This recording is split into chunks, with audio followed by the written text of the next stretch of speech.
true mother is selfless with unconditional love. Little wonder a day is set aside to appreciate the selfless sacrifices by a mother. The Egbe Omo Yoruba Women's Forum Quebec in Canada organized a special event to honor the mother for her unending love. It kicked off with a cocktail.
That's nice.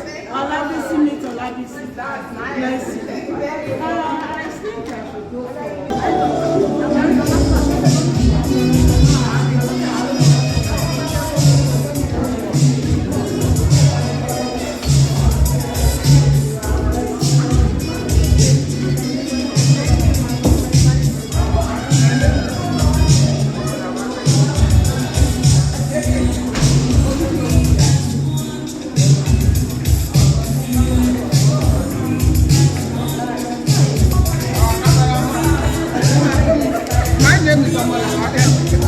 my name is also Toyi.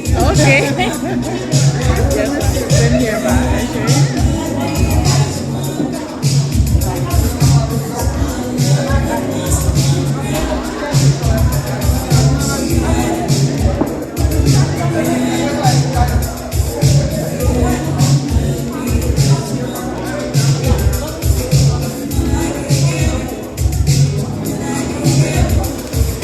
The occasion, which was held on the 27th of May 2023 in La Salle, had in attendance members of the forum and their guests. Series of talks ranging from how to manage mental health, good motherhood, amongst others, were speeches delivered by the guest speakers.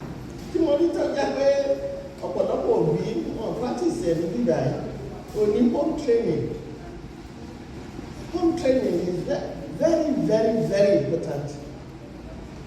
About TV àgbàlagbà tó bá gbóbìnrin kúnlẹ̀ òkè tó bá gbóbìnrin báwo àbí ọkùnrin báwo òkè wọn. Good morning, ma. Good morning, sir. Ìyá ọmọ yẹn tán. Ó tẹ̀lé ọ. Àkàtúntò pé kú iṣẹ́. That ibi yìí tẹ́ bá lọ́mọ. Hi. Kì í ṣe bí àwa Yorùbá tí èyí mọ̀ kì í ṣe bá ṣe ṣe wọn.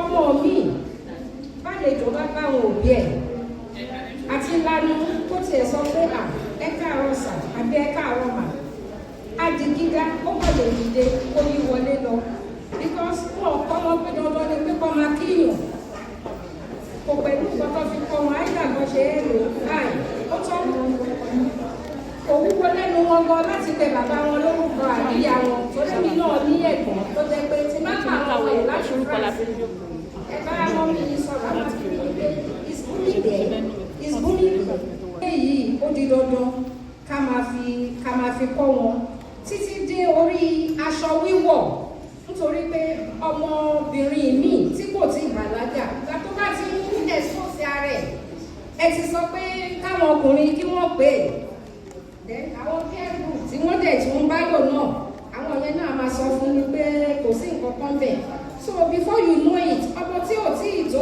ọmọ ọdún mélòó kan wọ́n ti discharge yẹn kò jẹ́ ṣe pé wọ́n á lóyún wọ́n ti mọ bí wọ́n ti ṣe máa ṣe so gbogbo irú nǹkan bẹ́ẹ̀ yẹn iṣẹ́ obìnrin yìí o àfi ọkùnrin tí Ọlọ́run bá kàn fi fún nìkan because wọ́n á lọ bí iṣẹ́ wọ́n á ṣe léyìí wọ́n á ṣe tọ̀ so obìnrin náà ń ṣiṣẹ́ iṣẹ́ tá a ṣe ẹ má jẹ́ ká jẹ́ kí ó kò wá lójú láti lè tọ́ àwọn ọmọ wa. Wàhálà míì tún àtẹ̀jẹ́ pé bóyá àwọn ọmọ wa fẹ́ wọnú ilé ìwé gíga á ń láti máa sá kiri láti rí pé gbogbo nǹkan tán nílò là bójútó. Wàhálà tó tún dára tó tún wà ní bóyá a fẹ́ ṣègbéyàwó àbí bóyá a fẹ́ ṣílé a fẹ́ ṣe a lot of things that are good can bring stress in order láti jẹ́ ká rí àṣeyọrí nǹkan bẹ́ẹ̀. Wàhálà kápá kejì jẹ́ èyí tí kò dára tí kò dẹ̀ yẹ ká máa lo agbára wa sí. Àwọn irú wàhálà bẹ́ẹ̀ wípé bóyá èèyàn ló ṣàìsàn fún láti máa lọ láti hospital sí hospital àbí bóyá èèyàn dojúkọ divorce period or other kind of things like that. So àwọn wàhálà wọ̀nyí àtèyí tó dára àtèyí tí kò dára tá a bá bójútó wọn dáadáa ó má lè fa àìsàn ságbára wa nítorí pé tá a bá ti gbé wọn sí ọkàn àyà wa jù ó má lè jẹ́ ká mọ́ sùn àtà àbátẹ̀ ti rí oorun déédéé ó má lè fa hypertension táwọn èèyàn pè ní ẹ̀jẹ̀ ríru so òun ni a fi ń sọ wípé bó ṣe wù kó rí ẹ jẹ́ ká máa gbé wàhálà ọ̀hún ká gbé sílẹ̀ ká máa mú ní ìkọ̀ọ̀kan obìnrin ni wá àdèmọ́ bá ṣe ń ṣe a máa yọ kúrò títí gbogbo ẹ̀ tá bá ti kó gbogbo ẹ̀ papọ̀ méjì mẹ́ta mẹ́rin tá a gbé gbogbo ẹ̀ sí orí ó máa hàn lójú wa ó máa hàn lára wa tó bá dẹ̀ ti di pé àìsàn wọlé ó jẹ́ pé nǹkan míì ni tá bá rí ẹni tí ó ń la àsìkò tó lè kọjá ẹ jọ̀ọ́ ẹ má gbé sí ara obìnrin rere ẹ má gbé sí ara ẹ bá ènìyàn sọ̀rọ̀ ẹ lọ fún ìtọ́jú ẹ sọ fún ẹnìkan tẹ́ mọ̀ wípé ó lè fi aṣọ bò yín ẹ má gbé sára nítorí pé ó lè fa ikú òjijì. A beautiful occasion was not all about talks. Various activities were lined out as the joyous members and their guests participated, while winners went home with juicy gift items. Wà láàrin ìrèké àti ìjàlọ ó jẹ́ kòkòrò dúdú tí ó máa ń gba ilé ní àsìkò òjò ní ìlú òkè. Yèrèpè ó jẹ́ èso tó máa ń so lórí igi tó ṣe pé tí èèyàn bá lọ sí oko tí èèyàn bá rárá fi ara nà lásán èèyàn á bọ́ aṣọ dànù ni. Ìyàtọ̀ tó wà níbẹ̀ ni pé kòkòrò ìní ìjàlọ yèrèpè èso gidi.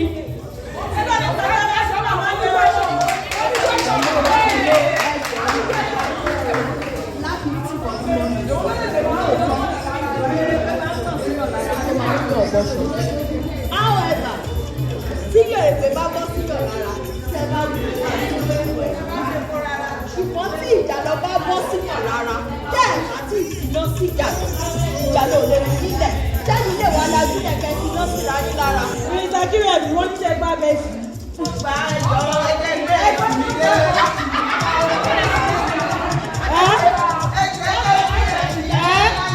Wọ́n níjà.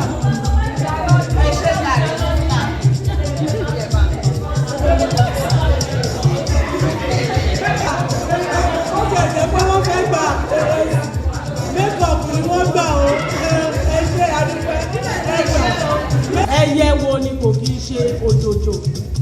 tàbí tí kò kì í ṣàárẹ̀.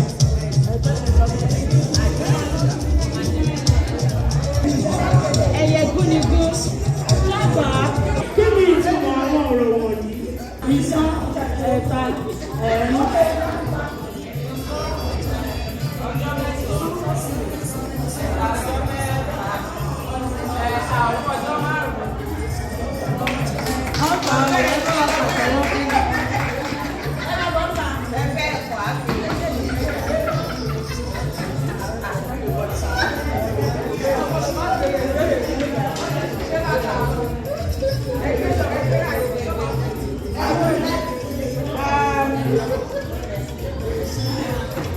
Yorùbá máa ń ṣe ìkìlọ̀ bóyá máa narrate fún wa bóyá téèyàn fẹ́ ṣe ìkọ̀ọ̀kan wọ́n ti wò pé ẹni yẹn ti mọ̀ pé agbára fún nǹkan tẹ́yìn fẹ́ ṣe ó ju agbára ẹ̀ lọ. Wọ́n á sọ àwọn Yorùbá sọ pé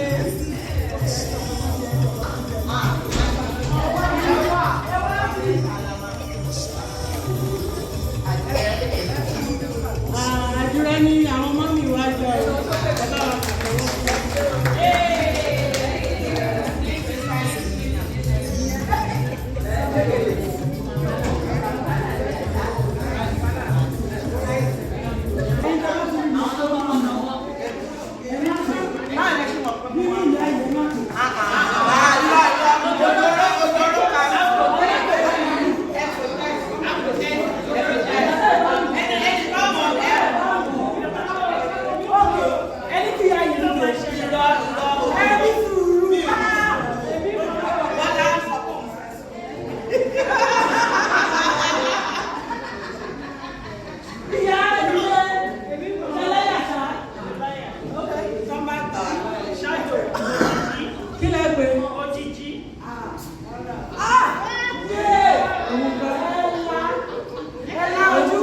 So the life we live as mothers has great impact and stronger impression on our children.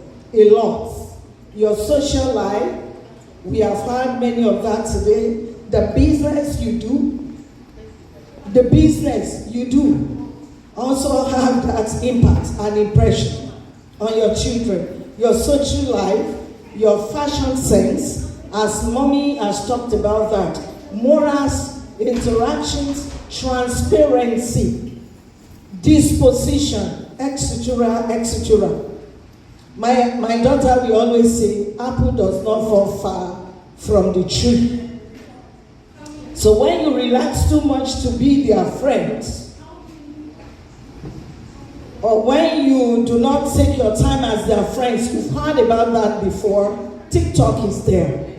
Facebook is there. Instagram will just take over. And before you know what is happening, you just see them, they are alone with themselves in their rooms. Is because they are making friends with media and other people. So if you do not influence your children, they will surely be influenced other ways. Èmi èèyàn yàn tó bá wọ́pọ̀ ọmọ lẹ́wọ̀n ọmọdé ti rárá ọmọ ṣáṣá lọ́gá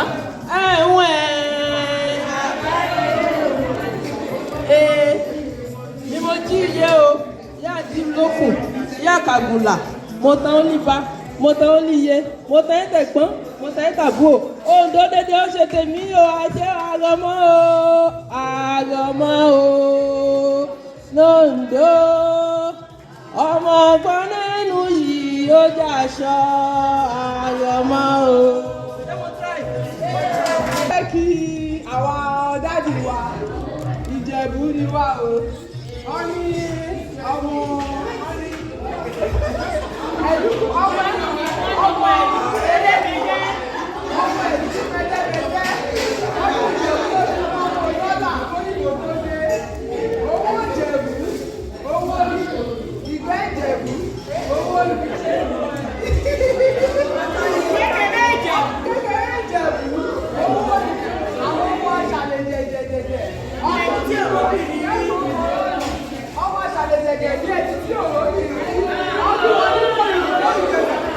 Ìjẹ̀bú àti Ìjẹ̀bú wà ẹ̀fọ́ ọmọ Ìjẹ̀bú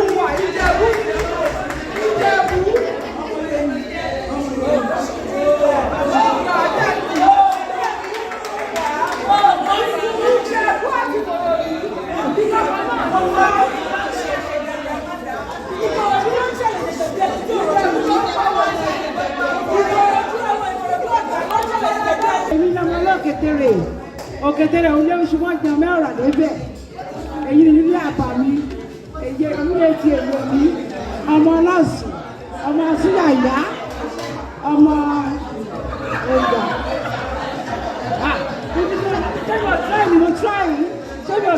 lódodo a rí i pé bí nǹkan ṣe rí láyé ọjọ́ yẹn kò rí bẹ́ẹ̀ láyé sí i ṣùgbọ́n ṣáwọn táwọn ìyá wa àwọn obìnrin wa tán lè ṣe ni pé lákọ̀ọ́kọ́ ìtọ́ni látọ̀dọ̀ Ọlọ́run kí wọ́n máa bẹ̀bẹ̀ gbàdúrà sí Ọlọ́run ọba lórí ọmọ kí wọ́n dẹ̀ máa gba ọmọ náà ní àmọ̀ràn wípé ìgbà táwa ṣe tiwa báyìí làwọn òbí wa ṣe tọ́ wa nǹkan tó ní ká ṣe nǹkan tó ní ká ṣe nítòótọ́ a mọ̀ pé ìlú tá a wà àwọn yàtọ̀ sí gbogbo ìlú wa ní ibi tá a ti wá ṣùgbọ́n ṣá pẹ̀lú ọ̀rọ̀ Ọlọ́run àti ọ̀rọ̀ yànjú tá a bá ń gba àwọn ọmọ yẹn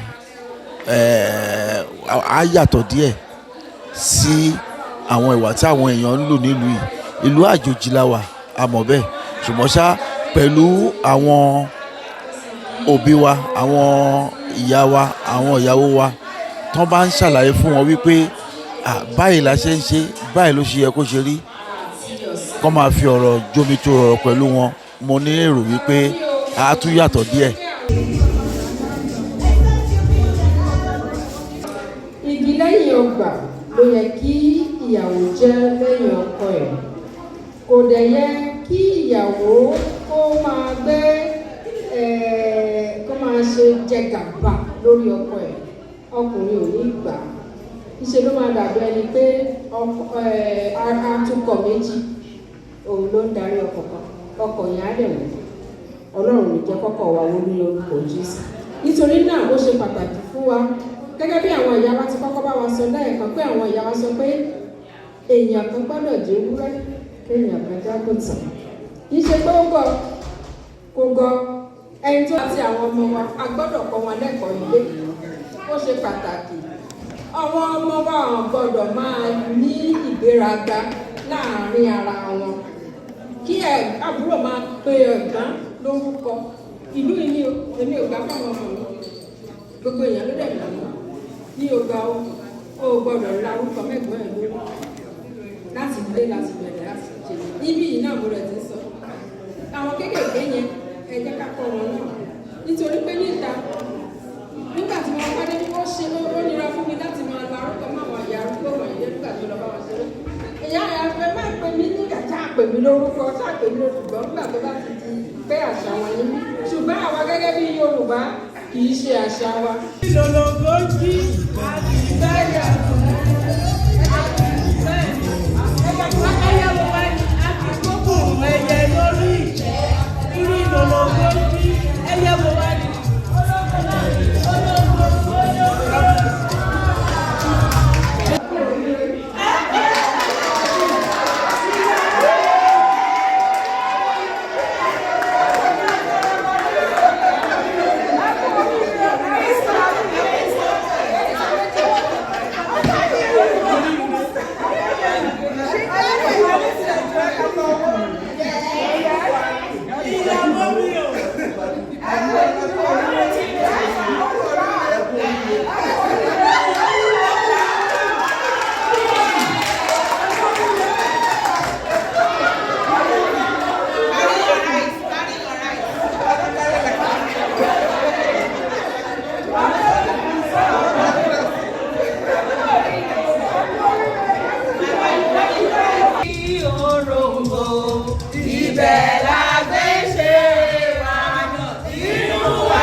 the president of Egbe Omo Yoruba Quebec.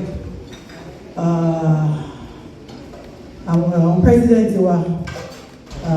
Lady Sunday Akinremi Eshe, and to all the executive of Egbe Omo Yoruba, Adúpẹ́ púpọ̀ lọ́wọ́ yín, and to my co-team, my coin, the executive Eshe Goni, Adúpẹ́ Eshe,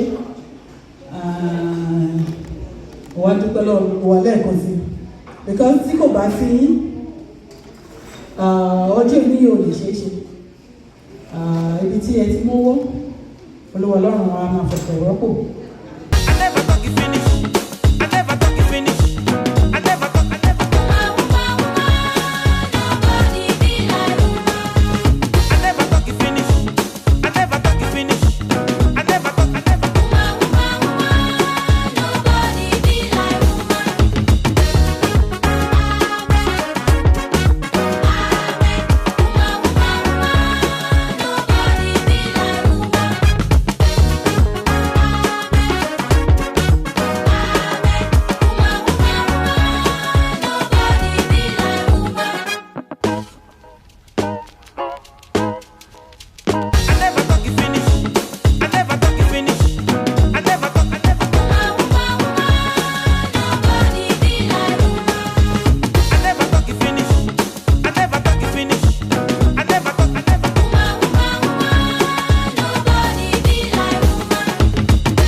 Mother's Day event started in 1908 by an American teacher, Anna Jarvis, in honor of her late mother, Reeves Jarvis.